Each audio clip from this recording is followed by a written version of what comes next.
Okay, my name is John Muchler, and I'm the treasurer and newsletter editor of the Pittsburgh Shawmut Northern Railroad Historical Society, and I also am sort of the de facto curator of our museum here. And you're in what we call Car 99, or the Clara.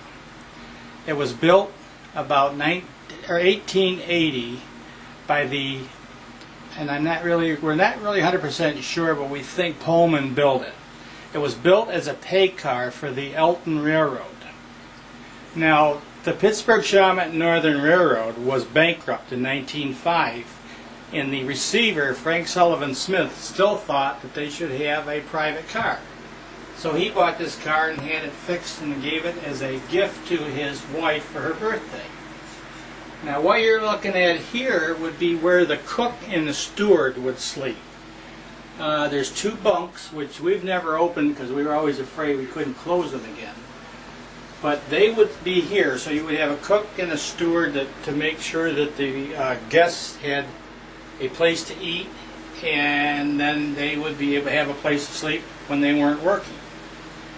When we got this car, it was totally painted white as far as they could reach, because it was at a camp, a YWCA camp, and they painted it white because it was a nurse's quarters. So we spent 2 years scraping all the white paint, and everything in here is original except this particular wall, which was taken out by the camp for the nurses.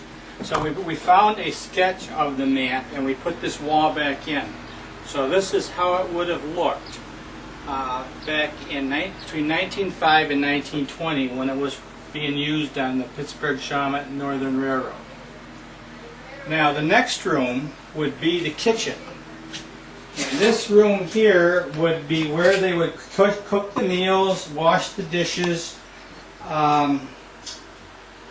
do all of their storage of food and dishes and everything in this particular area. This car was used primarily to go over the line, to check tracks, to check businesses, to try to get more business. And so having a private car was definitely a plus. Plus, even though the Pittsburgh Shawmut Northern was in bankruptcy, it still built the Pittsburgh and Shawmut down in Pennsylvania, so they used this car to check on the construction of the railroad. Now they had all of the facilities: a kerosene stove, a wood coal stove for cooking on, everything that they needed to provide meals for, well, they say 6 to 8 people would sometimes be on this car. The other thing this car was used for is Frank Sullivan Smith and his wife Clara lived in New York City in the wintertime. So they would use this car to get to New York, and then they would use it in the spring to get back to Angelica where they lived in the summertime. Now what we're going through here would be a hallway that would, the toilet facilities for the crew would be here. There's a closet here for storage of linens and other things. They probably stored extra bunks and everything along through here because there's only 2 bunks that they can sleep in the back, and so they had to have other bunks if they had guests. And what we're doing is we've kind of guessed pretty much what was here because the original lights, fixtures, and things like that were gone a long time ago. Now if you walk down here a little bit farther, there's the master bedroom, or I think we call it Clara's room. And this is basically where Frank Sullivan Smith and Clara Higgins Smith stayed. They had their own private bathroom in here. We assume there was a bed. We assume there was probably a dresser of some sort. We've never had any pictures of what was in here. So we're really not sure exactly what was here.